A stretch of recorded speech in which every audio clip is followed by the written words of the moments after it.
Good afternoon दोस्तों, आप सभी लोगों का आपके अपने YouTube channel rice smart edu पे बहुत बहुत स्वागत है। मैं आपका केमिस्ट्री और बायोलॉजी मेंटर के राहुल। दोस्तों, फेस्टिवल सीजन ऑफ हो चुका है, दशहरा खत्म, दुर्गा पूजा खत्म, छठ जिन बच्चों के घर में होता है वो अब सर पर है। लेकिन जैसा कहा था, त्यौहार तो हर साल आएंगे।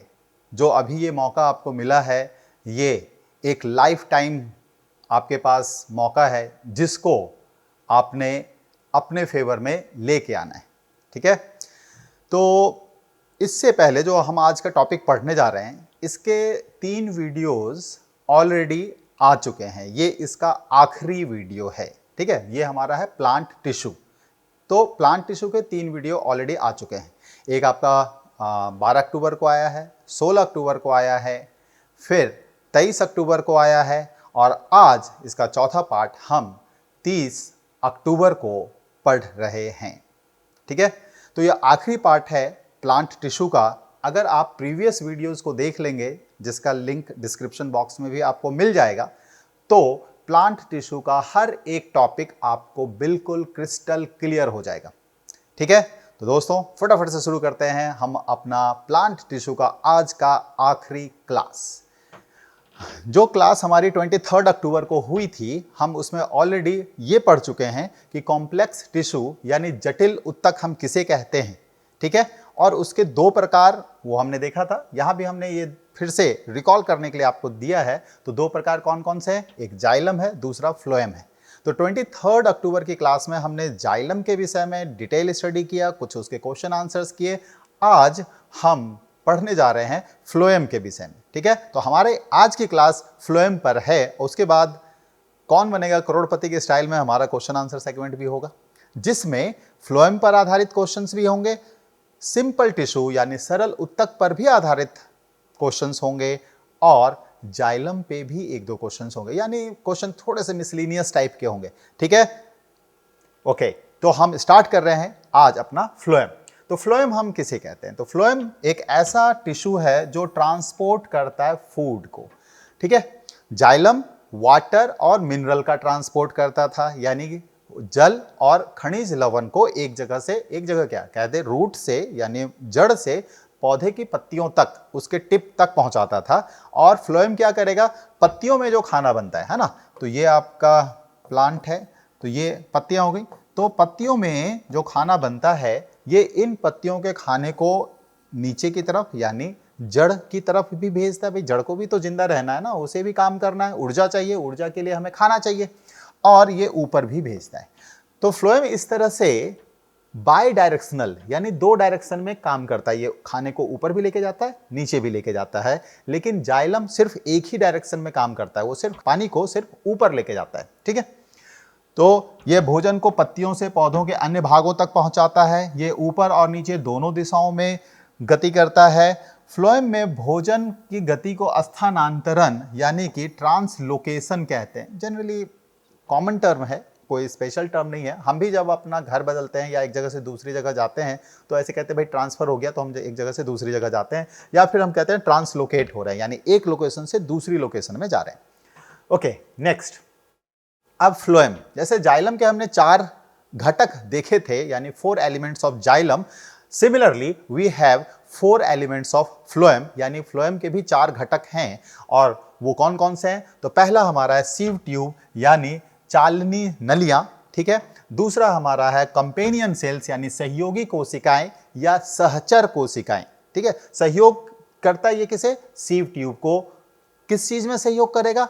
खाने को पत्तियों से पौधों के दूसरे भाग तक लेके जाने में, इसलिए इसे सहयोगी कोशिकाएं कह रहे हैं। तीसरा हमारा है फ्लोएम पैरेन्काइमा और चौथा हमारा है फ्लोएम फाइबर या बास्ट फाइबर। ठीक है, जाइलम का जैसे दूसरा नाम था वुड, वैसे ही फ्लोएम का दूसरा नाम है बास्ट। ठीक है, तो हम इन चारों कंपोनेंट को, इन चारों घटकों को अलग अलग पढ़ते हैं। तो हमारा इसमें से पहला घटक है सीव ट्यूब्स यानी चालनी नलियां। तो ये क्या है? अब जैसा नाम से ट्यूब, तो ये ट्यूबुलर है यानी नलिकाकार होता है। ओके, इनके वॉल में परफोरेशन होता है यानी छेद होते हैं। तो आप ये समझ लो कि ये हमारा है नलिकाकार और इसमें ना छेद होता है। और इसके साइड में हमारा सहयोगी कोशिका यानी कंपेनियन सेल होता है, और ये इस नलिका से सीव ट्यूब के अंदर सरकरा यानी स्टार्च जो प्लांट में बनता है वो उसके अंदर डालता रहता है ताकि वो एक जगह से दूसरी जगह जाता रहे। ठीक है, तो ये जो सीव ट्यूब्स हैं इनके जो सेल्स हैं ये थिन वॉल्ड हैं, लिविंग हैं और सेल्यूलोज के बने होते हैं। ठीक है, ये लिविंग सेल्स हैं, जीवित कोशिकाएं हैं और इनकी कोशिका भित्ति में सेल्यूलोज होता है। ठीक है, थिन लेयर ऑफ साइटोप्लाज्म होता है। लेकिन एक खास बात आपको यहां ध्यान में रखनी है कि इनके कोशिकाओं में न्यूक्लियस यानी केंद्रक अनुपस्थित होता है। तो इनके कोशिकाओं में केंद्रक की अनुपस्थिति होती है। ध्यान देने वाली बात है, बहुत इंपॉर्टेंट है। क्वेश्चन ये आ जाएगा कि बताइए कि पादप के किस कोशिका में केंद्रक नहीं होता है। ठीक है, विच of the following plant cells do not have nucleus. ठीक है, तो कौन सा है वो? ये हमारा है सीव ट्यूब्स, लेकिन मैच्योर सीव ट्यूब में। ओके, नेक्स्ट है these are the main food conducting element. तो सीव ट्यूब ही मेनली फूड कंडक्ट करता है। चार हमने घटक देखे, पहला सीव ट्यूब था, दूसरा हमारा कंपेनियन सेल्स यानी सहचरी कोशिकाएं या सहयोगी कोशिकाएं, तीसरा था फ्लोएम पैरेन्काइमा, चौथा था फ्लोएम फाइबर या बास्ट फाइबर। फाइबर हिंदी में हम तंतु या रेशा भी कहते हैं। तो इन चार घटकों में सिर्फ सीव ट्यूब ही है जो मेनली फूड को ट्रांसलोकेट करता है यानी एक जगह से दूसरी जगह लेके जाता है। ठीक है, सिर्फ सीव ट्यूब, कंपेनियन सेल भी नहीं करता। तो ये कहता है अगर ये पूछा जाए कि इन चारों घटकों में से मुख्यतः खाने का संवहन जो है यानी ट्रांसलोकेशन है कौन कर रहा है, तो ये कर रहा है सीव ट्यूब। फ्लोएम जो जिम्नोस्पर्म की बात करें तो इसमें सीव ट्यूब्स नहीं होते हैं, उसकी जगह सीव सेल्स होते हैं। ठीक है, तो इसका मतलब क्या है, वो एक ट्यूबुलर जैसी स्ट्रक्चर नहीं होती, एक नलिकाकार लंबी नलिकाकार स्ट्रक्चर नहीं होती है, सिंपल एक कोशिका जैसी होती है। तो ये कहा जा सकता है कि जिम्नोस्पर्म्स में सीव ट्यूब्स नहीं होते। तो सीव ट्यूब्स कहाँ है? एंजियोस्पर्म्स में। ठीक है, और जिम्नोस्पर्म्स में सीव ट्यूब्स की जगह क्या नाम हम दे देते हैं उसे? सीव सेल्स। ठीक है, नेक्स्ट ये अब नेक्स्ट जो हमारा सेकंड इसका घटक है जो एलिमेंट है फ्लोएम का, उसका नाम क्या है? कंपेनियन सेल्स, जिसे हम सहचरी कोशिकाएं या सहयोगी कोशिकाएं कहते हैं। पहले भी आपको बताया सहयोगी क्यों कह रहे हैं, क्योंकि ये सहयोग कर रहा है सीव ट्यूब यानी चालनी नलियों को खाने के कंडक्शन में यानी ट्रांसलोकेशन में। ठीक है, फूड को एक जगह से दूसरी जगह ले जाने में।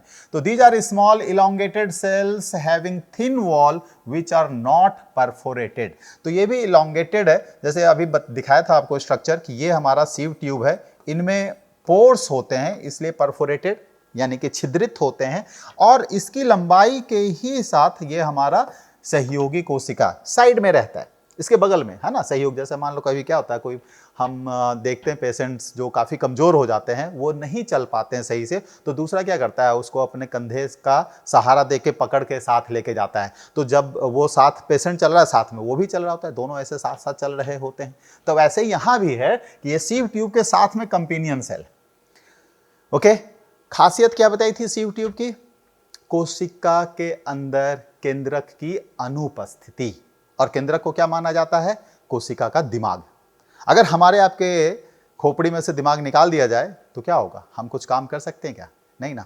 देखो तो ऐसा ही यहाँ भी है, केंद्रक हटा दिया गया है, इसमें अनुपस्थित होता है, तो फिर ये काम कैसे करेगा? इसको इंस्ट्रक्शंस कहाँ से मिलेंगे काम करने का? किसको? इस सीव ट्यूब्स को। तो बेसिकली कंपेनियन सेल्स में फिर क्या होता है, एक बड़ा सा न्यूक्लियस होता है, बड़ा न्यूक्लियस साइज में बड़ा होता है। क्यों बड़ा होता है ये केंद्रक? क्योंकि इसको कंपेनियन सेल को भी इंस्ट्रक्शंस देने हैं और साथ ही साथ इसे इस सीव ट्यूब्स को भी इंस्ट्रक्शन देना है, उसे भी कंट्रोल करना है। तो ये दो सेल्स को कंट्रोल कर रहा है, इसलिए कोशिका के अंदर जो केंद्रक है ये कंपेनियन सेल्स का, वो थोड़ा इनलार्ज हो जाता है, बड़ा हो जाता है। तो यहां मैंने लिखा लार्ज न्यूक्लियस।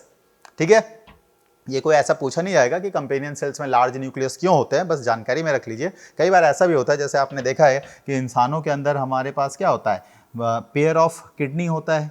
ठीक है, तो इस पेयर ऑफ किडनी में कई बार होता है कि हमारा एक किडनी काम करना बंद कर देता है। तो जब एक किडनी काम करना बंद करता है तो वो सिकुड़ के साइज में छोटा हो जाता है, लेकिन उस किडनी का भी काम उसके दूसरे किडनी को करना पड़ता है, तो वो फिर साइज में बड़ा हो जाता है। ये प्रैक्टिकल चीजें हैं, सब ये आपको पता चल जाएगा अगर कभी लाइफ में ऐसा कोई केस आपको देखने को मिलेगा तो। ठीक है, हमारी दो किडनी में कई बार ऐसा होता है कि एक किडनी किसी वजह से काम करनी बंद कर देती है, तो दूसरा किडनी पर पूरे ब्लड को फिल्टर करने का लोड आ जाता है, तो क्या होगा, वो बड़ा हो जाता है साइज में। आप इसको भी देख लो, सपोज ये करो कि आप जिम जा रहे हो, है ना, आप खाली आपने डंबल लिया और सिर्फ राइट हैंड साइड पे ही आप मेहनत करो, लेफ्ट पे करो ही नहीं, एक भी डंबल मत उठाओ लेफ्ट से। 4 महीने बाद क्या होगा, आपका एक हाथ तो बिल्कुल हथौड़ा जैसा हो जाएगा, दूसरा जो है वो हथौड़े की डंडी नजर आएगी। तो इसका मतलब क्या हुआ कि जिस पे लोड, वर्कलोड, कार्य करने के लिए ज्यादा दबाव पड़ा, तो उसकी कोशिकाएं डेवलप हो गई और विकसित हो गई, बड़ी हो गई। लेकिन जिससे नहीं ज्यादा काम किया गया, वहां क्या होगी, कोशिकाएं जो है वो नॉर्मल सी रहेगी, सामान्य आकार की रहेगी। लेकिन चूंकि दूसरी काफी विकसित हो गई, इसलिए वो बड़ा दिखने लगा और दूसरा उसके सामने छोटा दिखने लगा। नहीं, तो ऐसा ही है। तो ऐसा हमारे अंदर भी होता है और यहां भी है। ओके, नेक्स्ट कंपेनियन सेल्स में नेक्स्ट है कि फ्लोएम। अगर हम बात करें जिम्नोस्पर्म में, तो एल्बुमिनस सेल्स होते हैं। जैसे कि अभी हमने बात की कि जिम्नोस्पर्म में सीव ट्यूब्स नहीं कहलाता, वहां पे हम सीव ट्यूब्स की जगह कौन सा टर्म यूज करते हैं, सीव सेल्स, है ना। वो छोटी छोटी कोशिकाएं होती हैं, वो एक नलिकाकार कोशिका के रूप में नहीं होता। तो यहां पर भी जिम्नोस्पर्म की बात करें तो जो सेल्स हम बात कर रहे हैं एंजियोस्पर्म के लिए, यहां इस कंपेनियन सेल्स को हम क्या कहते हैं, इसे हम कहते हैं एल्बुमिनस सेल्स। देखो नाम बदल दिया गया है, ठीक है, थोड़ा सा संरचना में भी बदलाव है, नाम बदल दिया गया है, लेकिन कार्य जो एल्बुमिनस सेल का है वो वही है जो कंपेनियन सेल्स यानी सहचरी कोशिकाओं का था।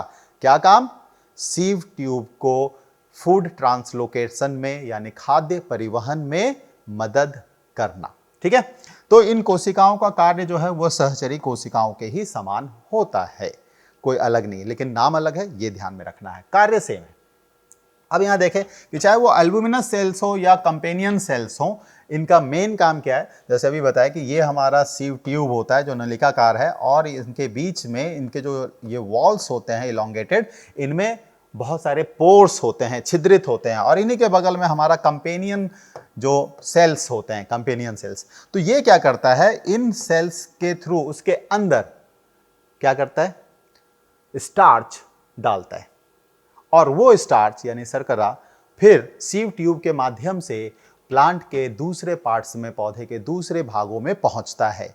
आप लोगों में से बहुतों ने देखा होगा कि जब हैंडपंप के लिए पाइप डालने के लिए जो जमीन में गहराई खुदाई की जाती है, तो जो पहला पाइप हैंडपंप का डाला जाता है वो कैसा होता है, तो आप लोगों ने भी ध्यान से देखा ही होगा, पहला पाइप थोड़ा सा पॉइंटेड आगे से रहता है, और इनके पूरे पाइप पर बहुत सारे पोर्स बने होते हैं। ठीक है, अब इन पोर्स के ऊपर वो क्या करते हैं, मच्छरदानी जैसी पतली नेट लपेट देते हैं, क्योंकि यही पाइप क्या होगा, जो जमीन के अंदर पानी है ये उसके संपर्क में रहेगा। अब इसके चारों तरफ यहां पर क्या है, वाटर है, लेकिन अगर ये पूरी इसमें परफोरेशन नहीं होगा, इसके अंदर छेद नहीं होगा, तो वाटर इसके अंदर जाएगा कैसे, और जब तक इसके अंदर नहीं जाएगा तो हैंडपंप से पानी ऊपर आएगा ही नहीं। लेकिन अब पानी में तो गंदगी है, बहुत सारी रेत है, सैंड है, सॉइल है, तो इसलिए क्या किया जाता है, इसके ऊपर मच्छरदानी जैसा एक पतली जाली लपेट दी जाती है, वो एक तरह से फिल्ट्रेशन का काम करता है। तब जाकर हैंडपंप से बहुत ही साफ, स्वच्छ, पीने लायक पानी हमें मिलता है। तो ये समझ लो कि जैसा फ्लोएम के अंदर का बनावट है, वैसा ही हमारे हैंडपंप के अंदर ये कॉन्सेप्ट यूज किया जाता है। ठीक है, ओके, तो ये क्या करता है, शर्करा को डालने और निकालने का कार्य करता है। कौन, एल्बुमिनस सेल्स हो या कंपेनियन सेल्स, सहचरी कोशिकाएं, वो उसके अंदर शर्करा डाल देता है इस सीव ट्यूब के अंदर, और अगर ज्यादा है तो वो उसको निकाल भी लेता है। ठीक है, इतना हमारे समझ में आ चुका है। अब आगे बढ़ते हैं। नेक्स्ट जो हमारा तीसरा पार्ट है, जो तीसरा घटक है फ्लोएम का, वह है फ्लोएम पैरेनकाइमा। जैसा कि हम पहले भी चर्चा कर चुके हैं, पैरेनकाइमा बहुत ही ज़्यादा संख्या में पौधों के अंदर उपस्थित होता है और इसका जो काम है वो खाने को संचय करके रखना होता है, यानी फूड स्टोरेज का काम करता है। ठीक है, तो स्टोरेज ऑफ फूड करता है, खाद्य भंडारण करता है। लेकिन ये खाद्य भंडारण जो है ये सिर्फ फ्लोएम के कोशिकाओं के लिए करता है, पौधों के दूसरे भाग को ये नहीं देता है खाना। ये भी थोड़ा सेल्फिश होता है। जैसा जाइलम पैरेन्काइमा सिर्फ जाइलम की कोशिकाओं के लिए खाना रखता है, वैसे ही फ्लोएम पैरेन्काइमा सिर्फ फ्लोएम की कोशिकाओं के लिए खाना अपने पास बचा के रखता है। ठीक है, चलिए, तो ये थिन वॉल्ड होते हैं, लिविंग सेल्स होते हैं। पैरेन्काइमा लिविंग होता है, हम पहले ही पढ़ चुके हैं। पैरेन्काइमा लिविंग है, कोलेनकाइमा लिविंग है, लेकिन स्क्लेरेनकाइमा ये डेड था। ठीक है, ये हमारा पहला जो सिंपल प्लांट टिश्यू हमने पढ़ा था, सरल पादप उत्तक, जिसका लिंक आपको डिस्क्रिप्शन बॉक्स में मिल जाएगा, उसमें आपको ये पता चलेगा। अब इसमें एक चीज़ जो बहुत ही इंपॉर्टेंट है, जो याद रखने वाली बात है, कि ये जो फ्लोएम पैरेन्काइमा होता है वो मोनोकॉट स्टेम यानी एक बीजपत्री तने में अनुपस्थित होता है। अब ये एक बीजपत्री या दुई बीजपत्री ये किसके भाग हैं? ये है एंजियोस्पर्म्स के। तो एक बीजपत्री मतलब जैसे गेहूं है, राइस यानी कि चावल है, मक्का है, इन सबों के बीज को यानी कि उसके सीड को आप अगर हल्का सा दबा के क्रश करके देखना चाहोगे तो वो एक ही पार्ट रहेगा, वो दो पार्ट में नहीं बंटता है। लेकिन जैसे चने का बीज, आप चने ले लो, मटर ले लो, है ना, इन सबों को अगर थोड़ा सा आप दबाओगे तो क्या देखते हो कि वहां पर दो इक्वल हाफ यानी दो एक जैसा टुकड़ा आपके सामने आ जाता है। थोड़ा सा अगर उसे क्रश करते हैं, दबाते हैं तो वो द्विबीजपत्री कहलाता है। और हमारा गेहूं है, चावल है, मक्का है, ये सारे सब जो हैं ये एक बीजपत्री में आते हैं। तो कहता है एक बीजपत्री जो हमारे पादप हैं यानी मोनोकॉट्स जो हैं, उनके तने में, उनके स्टेम में क्या नहीं होता है? फ्लोएम पैरेन्काइमा नहीं होता। क्योंकि देखो इनके पौधे बहुत बड़े नहीं होते, छोटे साइज के होते हैं और साल दर साल ये जिंदा भी नहीं रहते, तो इसलिए इनको बहुत ज़्यादा खाद्य भंडारण की जरूरत नहीं पड़ती। ओके, अब आ चुके हम अपने चौथे कंपोनेंट की तरफ, जो है फ्लोएम तंतु, या आप इसे रेशा भी कह सकते हैं। ये डेड होता है, थिक वॉल्ड है, और चूंकि ये स्क्लेरेनकाइमा, तो आपको पहले बताया कि स्क्लेरेनकाइमा डेड होता है यानी मृत कोशिकाओं का बना होता है, तो ये स्क्लेरेनकाइमा जहां भी होगा वो सभी मृत होंगे। तो ये तंतु, फ्लोएम तंतु, ये भी स्क्लेरेनकाइमा से बना हुआ है, इस वजह से ये भी मृत है, लेकिन इसके अंदर स्ट्रेंथ बहुत ज्यादा है। ठीक है, तो मृत है, मोटी कोशिका भित्ति है और स्क्लेरेनकाइमा की कोशिकाओं से बना होता है। और ये फ्लोएम उत्तक को क्या प्रदान करता है? यांत्रिक शक्ति, यानी जो सीव ट्यूब है वो ट्यूब को वर्टिकली यानी लंबवत खड़ा रखने में मदद करता है। ठीक है, तो ये चार कंपोनेंट हमने पढ़ लिया। कौन कौन से? सबसे पहला सीव ट्यूब्स, दूसरा कंपेनियन सेल्स यानी सहचरी कोशिकाएं, तीसरा फ्लोएम पैरेन्काइमा, और चौथा हमारा अभी अभी फ्लोएम तंतु। ठीक है, ओके, अब क्वेश्चन आंसर सेगमेंट शुरू हो गया। फटाफट से तैयार हो जाइए। इससे पहले कि आंसर आपके स्क्रीन पे फ्लैश हो जाए, आपको अपना आंसर कमेंट बॉक्स में कमेंट करते रहना है और फिर चेक करना है कि क्या वो आंसर सही है कि नहीं है। तो दोस्तों, शुरू हो रहा है हमारा क्वेश्चन आंसर भाग, और तैयार हो जाइए। आपके सामने ये रहा पहला सवाल। क्या है पहला सवाल? Which of the following are the examples of phloem fibers? Phloem fibers, इनमें से कौन ऐसे हैं जो फ्लोएम फाइबर के उदाहरण हैं? ठीक है, तो अभी जैसे बताया फाइबर ये स्क्लेरेनकाइमा के बने होते हैं।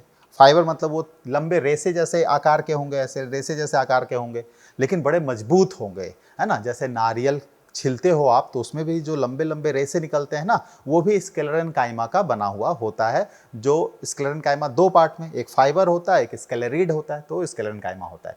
तो आपका टाइम अप होने वाला है। जिन लोगों ने सही आंसर दिया होगा उनको ऑल द बेस्ट, जिन्होंने नहीं दिया है अगले क्वेश्चन के लिए ऑल द बेस्ट। ठीक है, तो चाहे जूट हो, हेम्प हो या फ्लैक्स सन, है ना, इन सभी में जो थ्रेड जैसा पतला पतला होता है, जो फाइबर है, ये फ्लोएम फाइबर है। नेक्स्ट क्वेश्चन जो आपके स्क्रीन पर है, जल्दी से कमर कस के तैयार हो जाइए।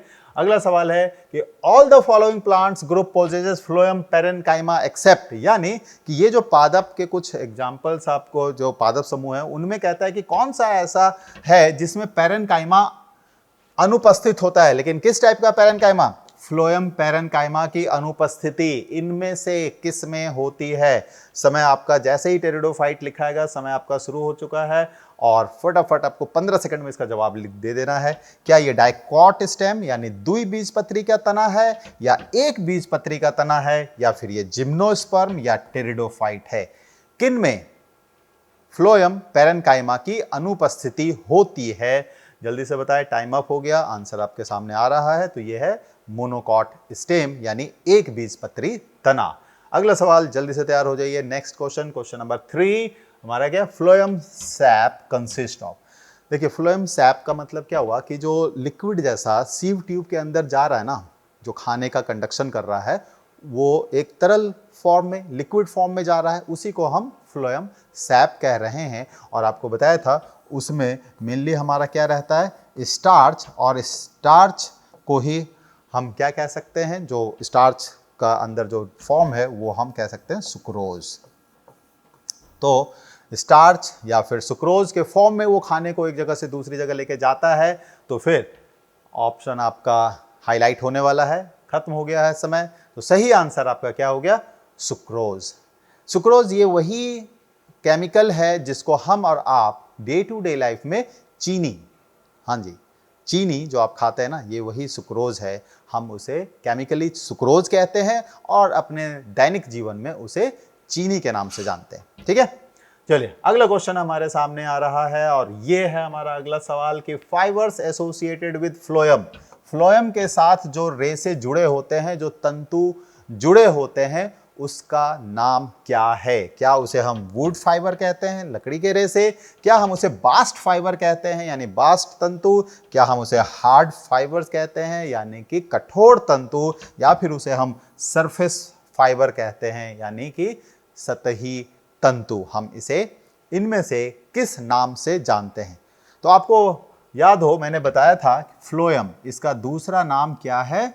तो फ्लोएम का दूसरा नाम बास्ट होता है। अब आप जिन लोगों को नहीं पता चल रहा होगा उनको भी हिंट मिल गया है कि सही आंसर हमारा क्या होगा। तो सही आंसर हमारा है बास्ट तंतु। ठीक है, नेक्स्ट क्वेश्चन, क्वेश्चन नंबर 5 आपके सामने ये रहा कि which of the following has a perforated cell wall. इनमें से किसके पास जो सेल वॉल है यानी कोशिका भित्ति है, उसमें छेद होती हैं यानी छिद्र युक्त कोशिका भित्ति किन में है ना?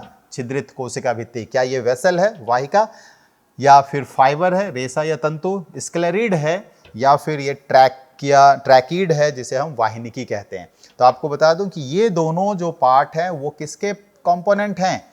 ये जाइलम के घटक हैं। ठीक है, फाइबर और स्क्लेरिड ये दोनों स्क्लेरन काइमा के टाइप्स हैं। ठीक है, तो अब जल्दी से बताइए कि ये सही आंसर की कौन सा है? तो ये हमारा है वेसल। ओके, सही है, मजा आ रहा है। ऐसी क्वेश्चन आंसर सेगमेंट से हमें अपने आप को जज करने का मौका मिलता है। ठीक है, तो हमें अपने आप को जज भी करते रहना बहुत जरूरी है कि हमने जो तैयारी की है हम उसमें कितने पानी में हैं। और एक चीज याद रखिएगा, कई बार हम थोड़ा सा पढ़ने में जो है वो कोताही बरतते हैं, यानी कि हम थोड़ा सा ढीलापन लेते हैं कि चल ठीक है, अभी पहले थोड़ा सा हम छोड़ देते हैं पढ़ना, या हम थोड़ा लेट से पढ़ना शुरू करेंगे। तो याद रखिएगा, जितना समय आप पढ़ने में गंवा रहे हो, उतने समय में आपके ही हम उम्र कई ऐसे प्रतिभागी होंगे जो उस समय को पढ़कर आपसे आगे निकलते जा रहे होंगे। ठीक है, तो इसलिए कभी भी अपने समय को मत गवाइए। जो सबसे कीमती चीज़ आपके पास है वो है आपका समय। उसको जितने अच्छे तरीके से आप यूटिलाइज कीजिएगा, आप लाइफ में उतने अच्छे से ग्रो कीजिएगा और उतने अच्छे से अपनी लाइफ को मेंटेन करके रखिएगा। तो समय का महत्व आपको समझना है। किसी भी कंडीशन में अपने समय को बर्बाद नहीं करना है। ठीक है, हमें अपने समय को सोने में नहीं बर्बाद करना, सोना पाने के लिए प्रयास करने में लगाना है। ठीक है, चलिए अगले सवाल की तरफ बढ़ते हैं। अगला सवाल जो आपके स्क्रीन पे है, क्वेश्चन नंबर 6, ये है the age of the tree can be determined by. जैसे हम बुजुर्गों के एज उनके चेहरे पर आए हुए झुर्रियों से नाप लेते हैं कई बार कि भाई ये बहुत ज़्यादा चेहरे पे झुर्रियाँ हैं इसलिए बहुत ज़्यादा उम्र होगा, कम झुर्रियाँ कम उम्र होगा। तो वैसा ही पौधों के अंदर भी एक चीज़ होती है जिसको हम गिन कर क्या कर सकते हैं, पौधों का उम्र बता सकते हैं। और वो क्या है? आपका समय शुरू हो गया है, जल्दी से बताइए। क्या हम उसके व्यास को माप के बता सकते हैं कि पतला है तना कि मोटा है या बहुत मोटा तना है? ठीक है, थोड़ा अंदाजा तो लग जाएगा, लेकिन देखो हर पौधे ऐसा नहीं है कि बहुत मोटे होते रहते हैं, तो ये एक सही तरीका नहीं है। सही तरीका क्या है? वार्षिक वलयों की संख्या। जब आप बड़े मोटे तने को काटते हैं, है ना, देखा होगा कभी बड़ा मोटा सा तना कटेगा तो उसके ना आप इस तरह से डार्क लाइंस देखेंगे, ऐसे बना होता है। ठीक है, ये हर एक साल में एक बार ऐसा रिंग पौधे के तने में यानी कि प्लांट के स्टेम में बनता है और ये कहलाता है एनुअल रिंग्स या वार्षिक वलय, है ना। वलय मतलब वही रिंग। तो ये रिंग काउंट करके हम बता सकते हैं कि यह पेड़ कितने साल पुराना है। और एक तो दूसरा है जो जीवाश्म को नापने के लिए करते हैं, कार्बन 14 आइसोटोप डेटिंग, है ना, C14। इसकी मदद से हम क्या करते हैं, किसी भी जीवाश्म यानी कि फॉसिल्स के एज को हम डिटरमाइन कर सकते हैं। अगर कोई ये कहता है कि आज से 6.5 करोड़ वर्ष पहले धरती पर डायनासोर का साम्राज्य हुआ करता था, तो वो कैसे पता चला? तो जो डायनासोर्स के अवशेष मिले, जो उनका फॉसिल्स मिला, उनमें यही कार्बन 14 जो एक रेडियोधर्मी कार्बन है, रेडियो एक्टिव कार्बन है, इसकी मदद से कैलकुलेट करते हैं। प्रोसीजर लंबा है, जानने की जरूरत नहीं है, बस ये याद रखें कभी अगर ऐसा क्वेश्चन आए तो बता देंगे कि जीवाश्म का जो उम्र है वो कार्बन 14 की मदद से कैलकुलेट किया जाता है। ठीक है, चलिए हम बढ़ते हैं अब अपने अगले सवाल की तरफ। Question number 7। क्वेश्चन नंबर 7 क्या है? कास्पेरियन स्ट्राइप्स, है ना, कास्पेरियन पट्टियां जड़ के उत्तक की किस परत में पाई जाती है? तो एक मोटा मोटा ये बता दूं कि सबसे ऊपर जो लेयर होता है जड़ में उसे हम कहते हैं एपिडर्मिस। ठीक है, उसके नीचे जो होता है ये आपका पैरेन्काइमा का बना हुआ लेयर होता है एक। ठीक है, और इस पैरेन्काइमा के बाद फिर एक रिंग जैसा स्ट्रक्चर बनता है और इसे हम कहते हैं एंडोडर्मिस, है ना। तो ये देखो बाहर की तरफ है इसलिए इसे बाह्य त्वचा, ये अंदर की तरफ है इसलिए इसे हम क्या कहते हैं? अंतः त्वचा। तो यहीं पर ना बीच बीच में कुछ एक ऐसी थिकनिंग सी होती है एंडोडर्मिस के सेल वॉल पर, और इसे ही हम कहते हैं कास्पेरियन स्ट्राइप्स। तो इसका मतलब सही आंसर हमारा क्या है? एंडोडर्मिस। अब यहाँ से थोड़ा सा स्ट्रक्चर देख के समझ में आ रहा होगा। यहीं पर यहाँ ये रूट हेयर्स निकले हुए होते हैं, है ना, जड़ों में मुसला जड़, तो वो जड़ रोम, मूल रोम, तो ये रूट हेयर्स कहलाते हैं। तो ये आपका क्या है? ये है रूट हेयर्स यानी कि मूल रोम। और ये रूट हेयर्स ही मुख्यतः वाटर एब्जॉर्ब यानी जल के अवशोषण में मदद करता है। कौन? ये रूट हेयर्स। ओके, तो इसका सही आंसर है एंडोडर्मिस। अब हम बढ़ते हैं अपने अगले सवाल की तरफ। अगला सवाल ये रहा आपके स्क्रीन पर और ये है द मैकेनिकल स्ट्रेंथ यानी कि यांत्रिक शक्ति, जो शक्ति मिलती है अगर हमारे बॉडी में भी जो यांत्रिक शक्ति है वो किसकी वजह से? जो एक हार्ड हमारे अंदर टिश्यू है जिसे हम स्केलेटन कहते हैं, उसकी वजह से मिलती है। तो ये बताइए कि जो यांत्रिक शक्ति कोशिका भित्ति को मिलती है ये इनमें से किस केमिकल की वजह से मिलती है? क्या ये सेलुलोज है जिससे कोशिका को बहुत यांत्रिक शक्ति मिलती है, या लिग्निन है, सुबेरिन है, या फिर क्यूटीन है? इनमें से कौन सा ऐसा केमिकल कोशिका भित्ति पर आता है तो उसकी यांत्रिक शक्ति, उसकी मैकेनिकल स्ट्रेंथ बहुत बढ़ जाती है? जल्दी से जवाब दीजिए। आंसर आपके सामने आ चुका है और यह आंसर है लिग्निन। ठीक है, सेलुलोज से भी ज्यादा हार्ड केमिकल हमारा लिग्निन होता है, तो ये कोशिका भित्ति को बहुत ही स्ट्रांग बनाता है। तो स्क्लेरेनकाइमा जो कि एक मेन मैकेनिकल टिश्यू है यानी एक मुख्य यांत्रिक शक्ति प्रदान करने वाला उत्तक है, उनके सभी कोशिकाओं में लिग्निन पाया जाता है। ठीक है, चलिए बढ़ रहे हैं अपने अगले क्वेश्चन की तरफ और ये रहा हमारा question. Flexibility in plants is due to, पादपों में जो लचीलापन होता है वो किसके कारण होता है? क्या ये कॉलेनकाइमा है? या फिर ये स्क्लेरेन्काइमा है। ये सभी सिंपल प्लांट टिश्यू के टाइप्स हैं। पैरेन्काइमा ये भी उसी का एक टाइप है, या फिर क्लोरेन्काइमा।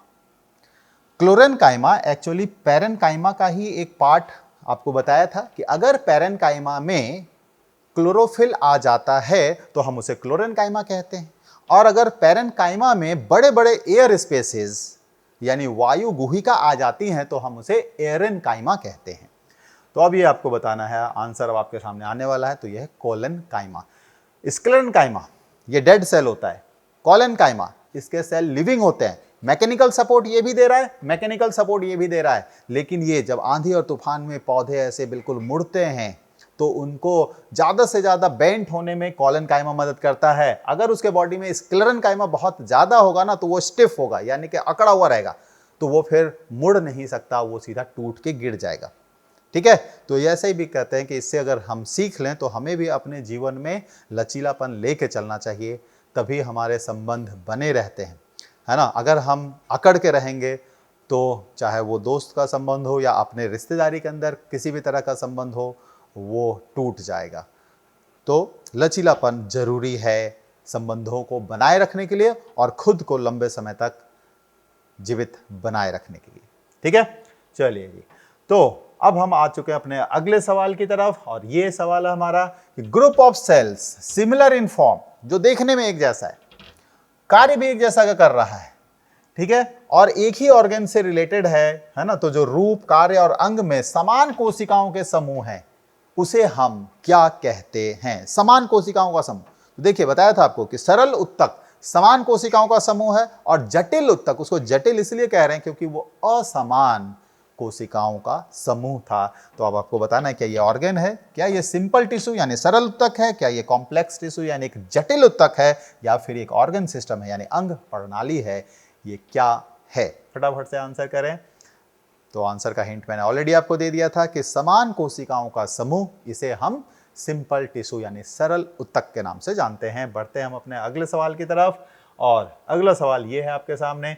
एरेन्काइमा इज रिचली फाउंड इन। एरेन्काइमा, अभी अभी आपको बताया कि वैसे पैरेन्काइमा जिनके अंदर बड़े बड़े एयर स्पेसेस आ जाते हैं, वायु गुहिकाएं आ जाती हैं, तो उसे हम एरेन्काइमा कहते हैं, क्योंकि उसमें हवा बहुत सारा भरा हुआ है। आप ये देखिए, जिसको तैरना नहीं आता है, अगर वो भी तैरना चाहता है तो कैसे तैरेगा? तो आपने देखा हो कि वो क्या करते हैं, ट्यूब में हवा भर के अपने बॉडी में लगा लेते हैं, लगाते हैं ना भाई, आप लोगों ने कहीं ने ऐसा किया भी होगा। ट्यूब में हवा भर लेते हैं गाड़ी के ट्यूब में, और अपने बॉडी में उसको पहन लेते हैं, और फिर उसके बाद कूद जाते हैं पानी में, लेकिन नहीं डूबते हैं। तैरना नहीं आता, बिल्कुल भी नहीं, क्षणिक भी नहीं हम तैर पाएंगे अगर वो ट्यूब ना होता हमारे पास। लेकिन उसके अंदर जो वायु भरा हुआ है, जो हवा उस ट्यूब के अंदर भरा हुआ है, वो हमें तैराने में मदद करता है। ठीक है, तो वैसा ही तो अब ऑब्वियसली तो यहां पर हाइड्रोफाइट्स यानी जलोद्भिद ऐसे पादपों का समूह है जो जल में रहते हैं, तो उन्हें भी तैरना है। तो एरेन्काइमा प्रचुर मात्रा में हाइड्रोफाइट्स यानी जलोद्भिद पौधों में पाया जाता है, जैसे वाटर लिली है, लोटस है, जलकुंभी है, इन सबों में ये उपस्थित होता है। ठीक है, अब अगला सवाल आपके सामने है, और ये है सेल्स ऑफ स्क्लेरेन्काइमेटस टिश्यू, यानी स्क्लेरेन्काइमा उत्तक की कोशिकाएं कैसी होती हैं। अभी कई बार हम इसकी चर्चा कर चुके हैं। क्या स्क्लेरेन्काइमा कोशिकाएं जो है वो डेड होती हैं यानी मृत होती हैं, लिविंग यानी जीवित होती हैं, या फिर इनमें से कोई नहीं, या लिविंग और डेड, कुछ भी हो सकता है। क्या है इसका आंसर? मुझे मालूम होगा कि इतने समय में सबने आंसर बता दिया होगा, इसलिए ज़्यादा समय न बर्बाद करते हुए मैं सीधे इसका आंसर आपको डिस्प्ले कर रहा हूं, और ये हमारा है डेड। Very good. तो स्क्लेरेन्काइमा डेड टिश्यू है। और इस तरह से हमारा आज का क्वेश्चन आंसर सेगमेंट खत्म होता है। आप सभी को बहुत बहुत बधाइयाँ आने वाले छठ पूजा के लिए। मैं भी छठ पूजा मनाने के लिए जा रहा हूँ, आप लोगों के लिए प्रसाद लेके आऊँगा, आप लोग भी मेरे लिए प्रसाद लेके आइएगा। तो अब मुलाकात होगी छठ पूजा के बाद अगली क्लास में। तब तक हमारे दूसरे सहयोगी, जैसा भी बताया था ना, कंपेनियन सेल्स, तो दूसरे जो सहयोगी हमारे हैं, जो हमारे कंपेनियन टीचर्स हैं, वो आपकी क्लास लगातार लेते रहेंगे। तो आपको लगातार उपस्थित होना है हमारे YouTube channel rice smart edu पे। क्लास नहीं रुकेगी, 65 डेज की मैराथन क्लास नॉन स्टॉप चलती रहेगी। ठीक है, चलिए, तो तो यहाँ मैं अभी आपसे विदा लेता हूँ आपके उज्जवल और स्वर्णिम भविष्य की कामनाओं के साथ। Thank you.